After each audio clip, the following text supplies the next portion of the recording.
Estamos en el Teatro de Aquitania, en Barcelona, donde nuestro invitado de hoy, en breve, comienza la función ¿Me entens o te lo explico? ¿Me entiendes o te lo explico? Bajo las órdenes del director Miquel Murga y compartiendo cartel nada más y nada menos con Ana Senán, David Olivares y Miquel Sitjar. Octavi Pujadas, buenas tardes, bienvenido. ¿Qué tal? Muchísimas gracias y nada, un placer estar aquí. ¿Qué se va a encontrar el espectador cuando comience la función? El espectador se va a encontrar una comedia disparatada ambientada en la Barcelona justo preolímpica, en la que pues pasan cosas, los personajes creen que son una cosa, evolucionan, les pasan mil y una movidas, y un poquito es una comedia muy divertida y muy acelerada, y también un poco pues nos hace ver cómo éramos, ¿no? Hace 30 y pico años, cómo han cambiado las cosas y cómo cosas que se decían y se hacían en aquel momento, pues han cambiado. Y sobre todo se van a encontrar con lo bonito del teatro, ¿no? Que es compartir un momento único. Porque así como cuando vas a un cine siempre ves lo mismo, las funciones de teatro nunca son iguales, nunca salen igual, aparecen cosas nuevas, la energía que se respira es distinta y es un momento pues precioso, hay que ir al teatro, siempre. Hoy, si te parece, no hablaremos de primeros auxilios, que aquí te defenderías muy bien como licenciado en medicina. Hablaremos sobre gestión de emociones y salud mental, orientando un poquito a esos cuidadores de personas mayores. ¿Te apetece? Sí. Pues vamos allá. Antes de comenzar, déjame que te pase unos datos. En España, la población mayor de 65 años ronda los 10 millones de personas, casi el 20%. España es el país con mejor esperanza de vida, la media oscila entre los 83 años, pero el dato quizás más duro es que aproximadamente 2,5 millones de personas mayores de 65 años viven solos.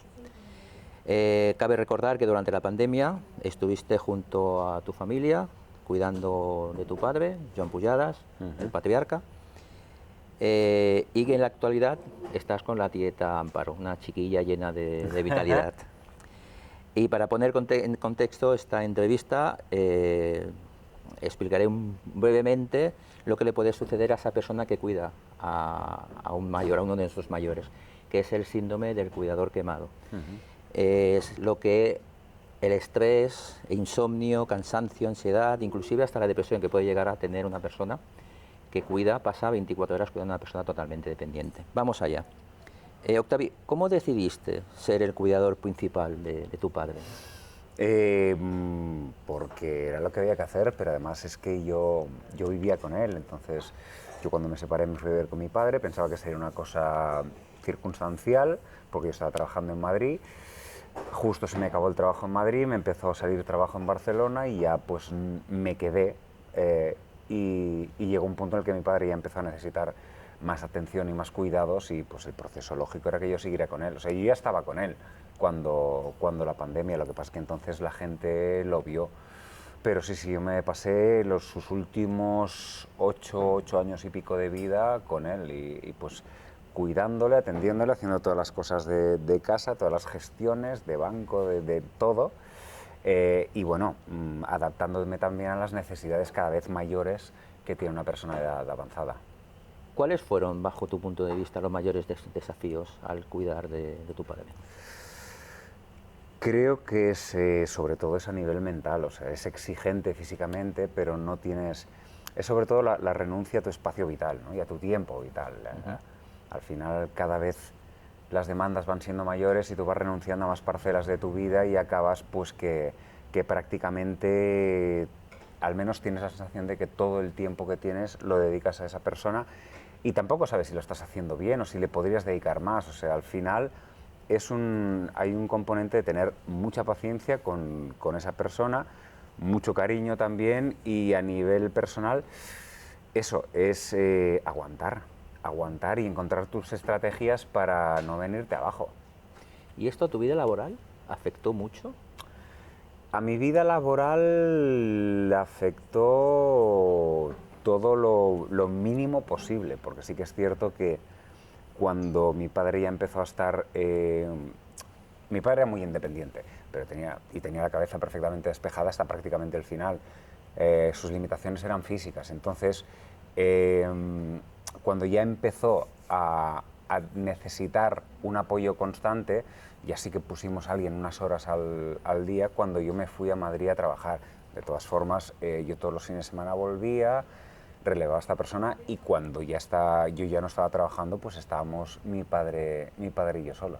¿Tu relación con Fernando, el Sí. cuidador, cómo fue ese día a día o gestionar los cuidados de tu padre? Bien, muy bien. Esto, lo que te estaba diciendo antes, antes hubo un par de chicas que vinieron y tal, y después ya Fernando fue ya más adelante en el tiempo, cuando ya empezó a necesitar una persona que estuviera las 24 horas del día. Ya estamos hablando de sus últimos 3 años y tal. Y la relación fue muy buena. Yo creo que es básico que haya una relación de confianza y que haya química, ¿no?, entre el cuidador y el cuidado, porque si no las cosas son muy complicadas.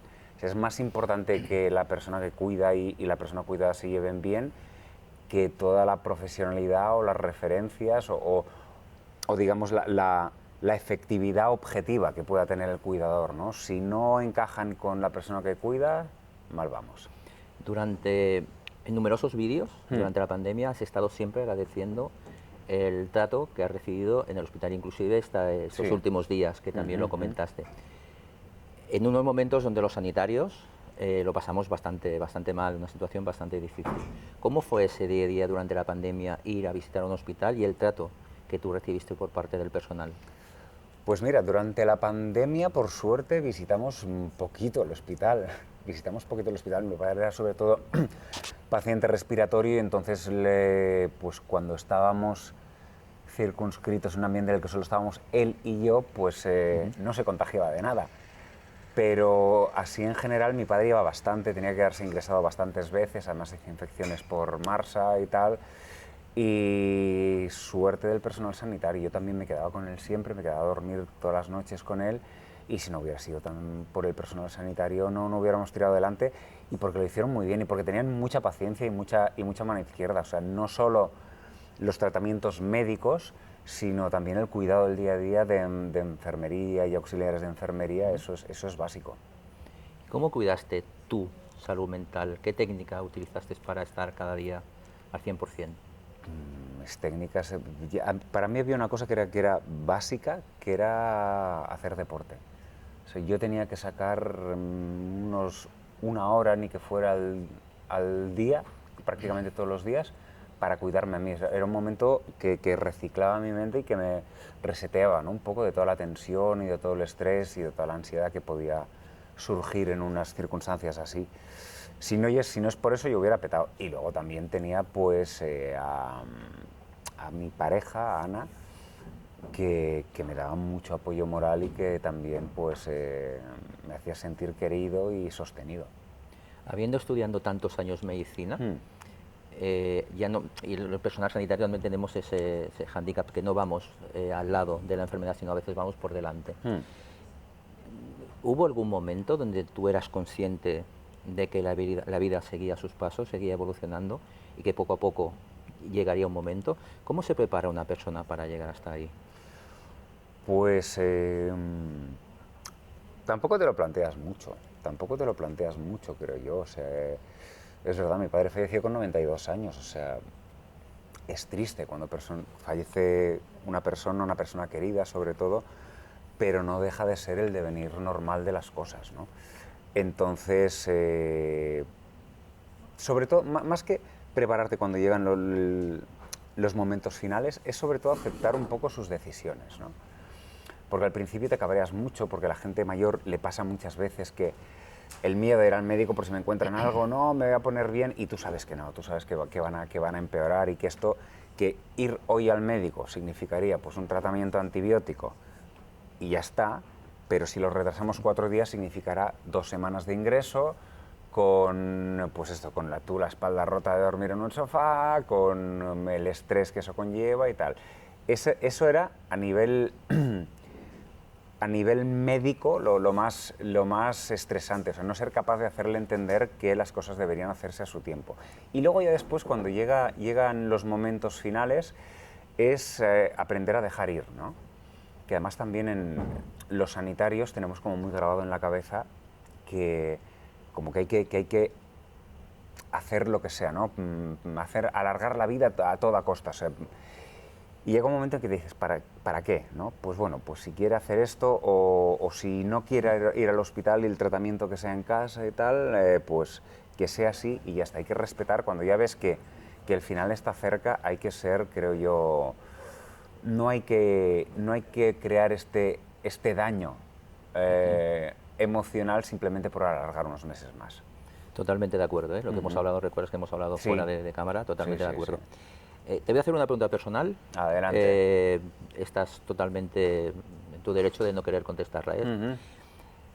Una vez que la vida sigue su evolución, tu padre se marcha, ¿tuviste la necesidad de ir a hablar con un profesional para volver a ordenar toda tu Sí. información que tenías en la cabeza o seguiste con ese día a día?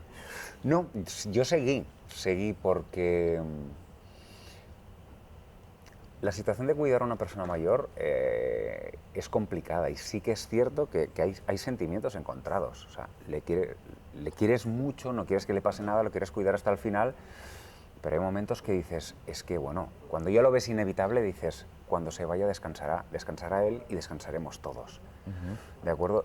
Y luego llega ese momento y yo no busqué ningún tipo de apoyo, tenía a mis hijos, tenía a mi pareja, pero sí que es cierto que te deja un vacío mucho mayor de lo que piensas. Ya no solo por la persona que se va, que eso es importante, pero también porque es como que desaparece el propósito de tu vida.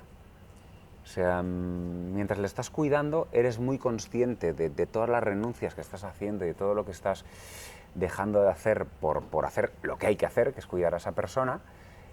Y cuando esa persona desaparece es como si tu vida fuera un vacío sin sentido un poquito, porque te has focalizado tanto en cuidar de esa persona que el resto de tu vida parece un poco vacío. No busqué ayuda, pero igual me hubiera ido bien. Recordar aquí abajo, reanimando.es, donde podéis sacar documentos totalmente gratuitos sobre gestión de emociones y salud mental. Seguimos. En estos 8 años que tú me comentabas que duró el proceso de estar con tu padre, ¿qué aprendiste que tú o no recordabas o que no sabías que tenías dentro de ti? Aprendes muchas cosas muy prosaicas, ¿no? Como cuáles son todos los procesos de cuidar a una persona y de atender a una persona mayor. Luego aprendes paciencia, a tener mucha paciencia. Aprendes a ponerte tú en segundo plano, ¿no? Que eso es impepinable. Te toca hacerlo porque en aquel momento la prioridad es otra. Y aprendes también, te endureces un poco, te haces mucho callo. Al principio todo se te hace un mundo y 5 años después estás haciendo el doble de cosas que hacías 5 años antes. Una cosa que al principio te hubiera parecido impensable, que tú no ibas a poder con esto. Aprendes a valorar también pues, lo que merece de verdad la pena, cuáles son tus prioridades y qué es lo realmente esencial, como te decía yo, cuáles son las cosas que realmente te definen y a ti te pueden, aunque sean 5, 10, 15 minutos, pueden darte esa, ya no digo plenitud, pero sí paz interior para seguir adelante. ¿Qué cambios crees tú, bajo tu punto de vista, que deberían implantarse en la sociedad o en el sistema de salud para mejorar el cuidado de nuestras personas mayores?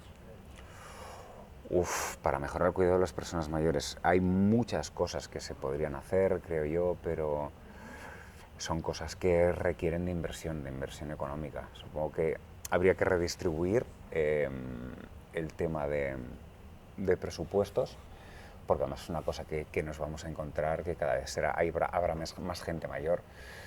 Creo que hace falta poner en valor la figura del cuidador, muchísimo, que se les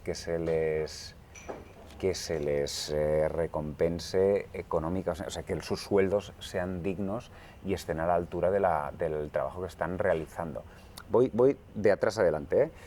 Creo que también hace falta más inversión en residencias públicas y en una estructura asistencial más humana, ¿no? O sea, al final sí que ya vas con el sistema de salud de los centros de atención primaria y tal, al final sí que a mi padre ya le venían a ver a casa y tal, pero para mucha gente es difícil hacer este proceso. Y lo que decía antes también, de que mi padre no iba al médico hasta que ya era muy tarde y se tenía que quedar ingresado.